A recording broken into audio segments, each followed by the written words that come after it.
ये है मेरले ब्रोवाक। इनकी ज़िंदगी में अब सुकून लौट आया है और काम और आराम दोनों के लिए ताकत भी। लेकिन पहले ऐसा नहीं था। ठीक से ना सो पाने की वजह से उन्हें नींद की गोलियां लेनी पड़ती थीं। मुझे लगता था कि नींद के लिए दवा लेना एक बहुत बड़ा कदम होगा। समाज में भी इसे सही नज़र से नहीं देखा जाता, लेकिन उस समय बस यही मायने रखता था कि कुछ तो है जो मेरी मदद करेगा। क्लाउस युंगहांस नींद के डॉक्टर हैं, मनोचिकित्सक और न्यूरोलॉजिस्ट भी। हर दिन मरीज उनके पास मदद के लिए पहुंचते हैं। कई लोग उनसे नींद की गोलियां मांगते हैं। गोलियां मेरी पहली पसंद नहीं हैं, लेकिन वो तब एक अच्छा उपाय है जब आपकी ओर से पहले उठाए गए कदम काम ना करें, तब नींद की गोली लेने की सलाह दी जा सकती है। लोगों को इससे डरना नहीं चाहिए और ऐसा तरीका चुनना चाहिए जो नुकसानदायक ना हो। मेरले के साथ समस्या 4 साल पहले शुरू हुई। वो एक बड़े क्लिनिक में रोगियों के प्रबंधन का काम देखती थी। ये तनाव भरा काम था। 27 साल की मेरले रात में बार बार जग जाती थी। पहले ये हफ्ते में 1 या 2 बार हुआ, फिर बढ़ने लगा।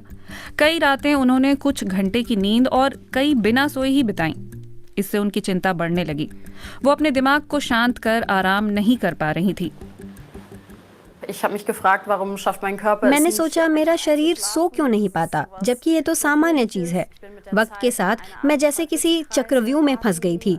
रात को बेड पर लेटती लेकिन सो नहीं पाती, और फिर सोचती रहती थी कि जल्द ही सुबह का अलार्म बजेगा और मैं फिर सो नहीं पाऊंगी।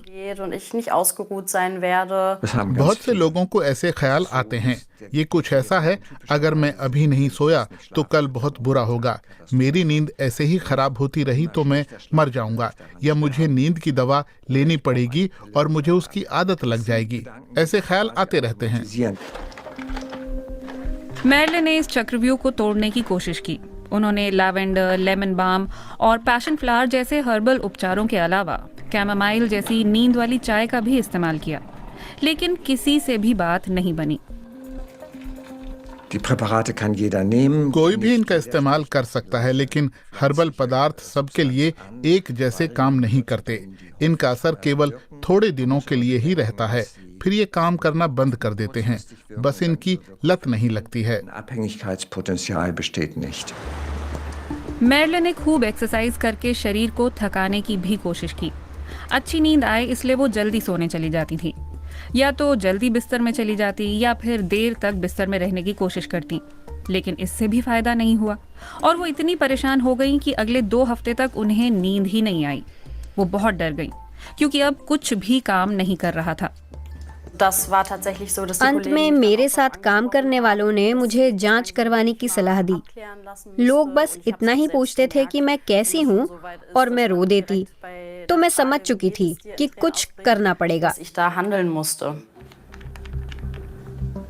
वो जब अपने डॉक्टर के पास गईं तो डॉक्टर ने उन्हें एक एंटी डिप्रेसेंट दिया। इसकी कम खुराक नींद की दवा की तरह इस्तेमाल की जाती है। उनकी हालत खराब थी, इसलिए डॉक्टर ने उन्हें स्लीप स्पेशलिस्ट को दिखाने की सलाह दी, जिससे ये भी पता चल सके कि वो सही दवा ले रही हैं या नहीं।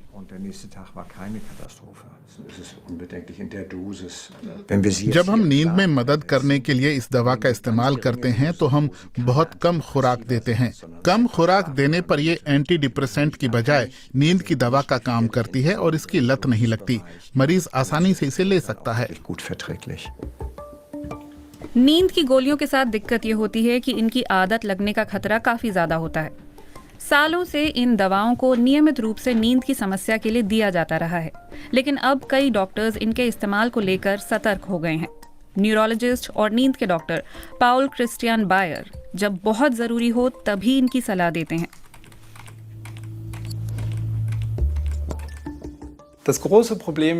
इस तरह की दवाओं के साथ सबसे बड़ी समस्या इनकी लत लगने की होती है। इसलिए आमतौर पर मैं इनकी सलाह नहीं देता हूं। हालांकि कुछ अपवाद जरूर हैं, जैसे तब जब कोई ना सो पाने की वजह से आत्महत्या के बारे में सोचने लगे तो, क्योंकि ये जल्द असर दिखाती हैं। नींद ना आने से जुड़े आम मामलों में एंटीहिस्टामाइन भी मदद कर सकते हैं। एलर्जी की ये दवाएं आपको थकाने में मदद करती हैं। ये भी तेजी से काम करती हैं, लेकिन ये सभी के लिए नहीं होती हैं। नींद से जुड़ा हार्मोन मेलेटोनिन उम्र दराज लोगों के लिए ज्यादा मददगार होता है। क्योंकि उम्र बढ़ने के साथ शरीर में मेलाटोनिन का उत्पादन घटने लगता है। ये जरूरी है कि आप इसे रोजाना एक तय समय पर लें ताकि आपका शरीर ये समझ जाए कि अब सोने का समय हो गया। मेलाटोनिन का फायदा ये है कि इसकी लत नहीं लगती। इसके अलावा ऑरेक्सिन रिसेप्टर्स हमें जगाए रखने में मदद कर सकते हैं। इस दवा ने वो काम किया जो पहले कभी किसी ने नहीं किया था। अब तक हम जितना जानते हैं उसके हिसाब से इसकी लत नहीं लगती, लेकिन बाजार में इसे बस 3 साल ही हुए हैं, इसलिए अभी थोड़ा और इंतजार करना होगा। ये पूरी तरह से नए आइडिया पर आधारित है। भले ही आप दवा लेते हो, फिर भी आपको अपनी सोने की आदतें बदलने की कोशिश करनी चाहिए। तनाव कम करने और रिलैक्स करने के लिए मैर्ले ब्रोवाक एक ऐप की मदद ले रही हैं। अब वो बिस्तर पर भी कम समय बिताती हैं। पहले वो दवा की 12 बूंदों की खुराक लेती थीं। अब मुश्किल से कभी 1 आध बूंद दवा ले लेती हैं। उन्हें उम्मीद है कि वो जल्द ही पूरी तरह दवा लेना बंद कर देंगी। इस दवा से भले ही कोई खास असर ना पड़े, लेकिन मेरे दिमाग को समझाने के लिए ये काफी है। मैर्ले अब ठीक से सो पा रही हैं। वो रात में सिर्फ 6 घंटे सोती हैं, जो पहले से कम है, लेकिन उनके लिए फिलहाल काफी है।